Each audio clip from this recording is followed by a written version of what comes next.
Hey everybody, so this is Miss Elitis. Um, Thank you so much for your patience and flexibility as my daughter decided to come a little early. So, um, just to let you know while you're going through here, I'm not gone completely. I'll be here to help you all out, like I promised, and make sure you have everything you need coming up for the end of the unit.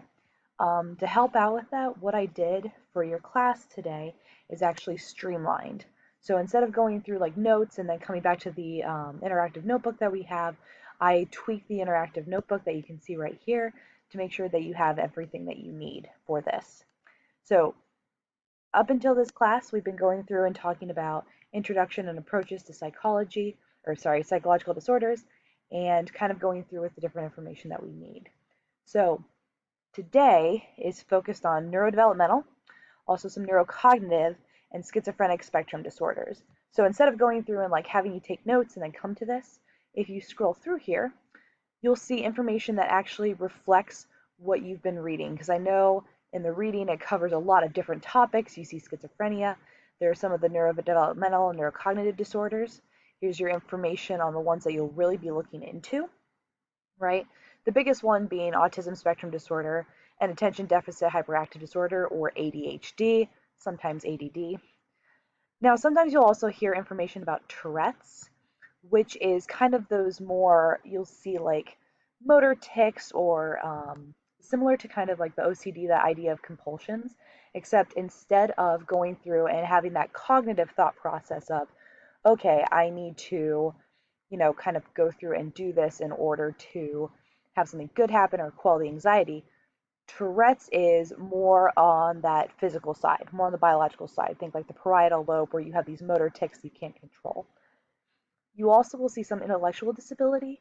And what this means is kind of going through, and it's like a range. So this is kind of where other parts kind of don't, fit in. Anything that has trouble with abstract thought or judgment kind of goes into this category. You won't see these as much. These are the two that we're really looking into. Similarly to neurocognitive disorders, you'll see major neurocognitive disorder, usually previously formed called dementia, and Alzheimer's disease. So you have these four are kind of your big ones. And I wanted you to go through and kind of have a little bit more time to describe them and go through that information. So you can watch these videos, pull the information. You can also grab some information from your textbook, although your textbook really focuses here, right? And you can see that in your reading. There's a lot more in there that's coming up that we'll talk about on Friday, and then following weeks. It talks really about schizophrenia and psychotic disorders. Now, what's meant by psychotic disorder is any break with reality, right? So this idea that there is a reality outside of the person, they're unable to engage with it, or their perception of it does not fit that, right? So what I want you to do is take some time with these, look through the information, specifically schizophrenia. I left another summary video. Here's a summary article. You can use these to help these guided questions, answer those. And this is very much on the, what does it mean? What does it stand for? Or like, what does it mean if there a cure? Very basic. But what I really want you to get out of this is right here. So this is Cecilia McGow. I believe Scottish, or definitely from northern UK, and she shares her experience of schizophrenia. And this is where I want you to look at, specifically thinking about kind of more that humanistic biopsychosocial side, and use this information to complete the charts. So this streamlined information, along with the reading that you've already done, should give you a pretty solid idea of this information and kind of, what these disorders mean and what you'll need to understand from them in order to be successful in this course.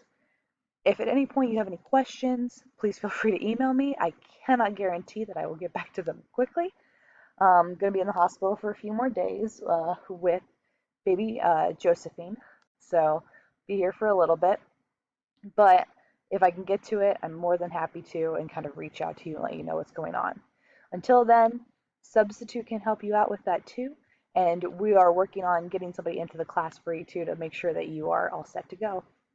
So if you just want to take some time, go through, complete these, you'll be all set.